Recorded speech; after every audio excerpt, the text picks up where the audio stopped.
Ay mga ka-Eloisa, ang vlog natin today is mukbang ng tikoy, ang request ni Cici Jubel Ibon. Yun, follow nyo din siya kasi may vlog din siya. Siya yung gumagawa ng magagandang kuko.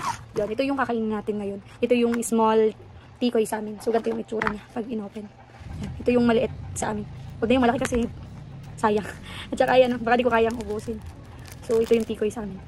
Ganyan lang siya kanipis kasi ito yung mura sa amin. So, sinasabi na kung di daw ba ako na umay or kumakain ba daw ako ng tikoy. Kumakain din naman ako ng tikoy dito lalo na kapag wala akong mamerienda. Nakakasawa din kasi simula nung nagkaroon ako ng isip, ito na yung minsan merienda namin, ito yung kinagisnan talaga namin. Ito na yung, kasi ito naman yung negosyo namin since birth ako. Sarap siya. Siyempre, tikoy namin ito. Pero nung bata pa ako, hindi lang ito yung negosyo namin. Meron din si mamang mga puto, suman, mga kuntsinta, yung ganun. Binibenta niya yun. Kasi hindi naman ganun kalakas yung tikoy namin dati. Alam nyo ba guys, magtitikoy na kami ha.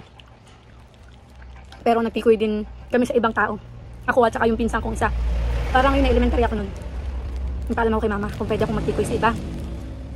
Pwede naman daw. So, tikoy kami nun. Kami dalawa na Eric, pinsan ko. Isang beses lang hindi na naulit kasi sobrang hirap as in. Dumating kami para kaming dugyot, para kaming isang buwan nagbakasyon sa tikoyan. Mukha kaming ulingin. Yung mga kuko namin, puro lupa. Gano'n. Hindi namin yung inulit. Kasi mahirap. Hindi namin kaya. Kasi elementary pa lang kami nun eh. Pero, dun sa taong yun, pinagagayat ko yun. Yung mga may sarili kami tikoyan. Nagagayat kami sa iba. Nagagayat ako sa iba. Para yun yung inabaon ko. Kasi hindi nga ganun kalakas yung tikoy dati. Inap lang sa pagkain namin araw-araw sa 3 beses. Tsaka pambaon. Yan. Pero ginagawa ko. Hinatid ako ni mama. Siguro mga alas 5. Alas 5 ng umaga. Hinatid niya ako doon sa kabilang tindahan ng tikoyan. Nagagayat ako doon. Siguro nakaka ako doon. Nakaka 20 pesos, 30 pesos. Pinambabaon ko sa isang araw. Tapos sa siguro sa isang linggo mga ano lang yun. 3 beses lang. 3 beses ang linggo. Tapos yung kuya ko naman, nagtitinda din siya sa bus. Minsan, sumasama siya kay papa. Nagtitinda siya ng tikoy doon.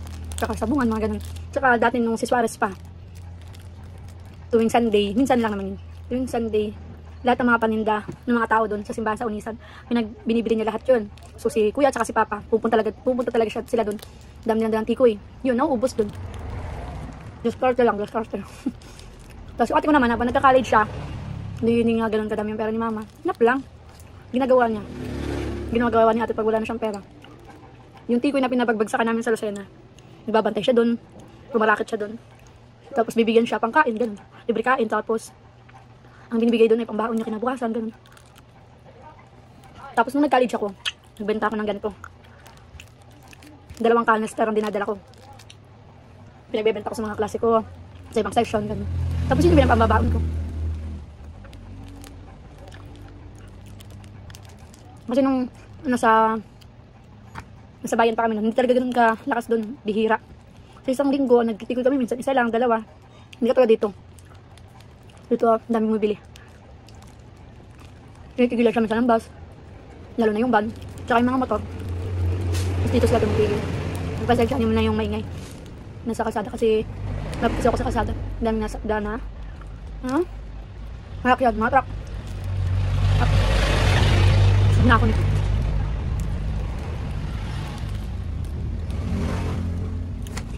So yun lang. Hanggang dito na talaga yung kaya ko kasi mabigat talaga sa tiyan ng tikoy. Tsaka syempre baka umay na rin ako kasi ito na yung lagi kong naamoy.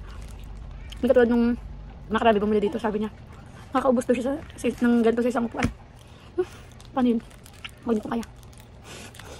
Hindi nagmukbang ako, di ba? Nagmukbang ako ng tikoy. Harap naman siya. Nakadalawang slice lang ako. Yun lang, bye!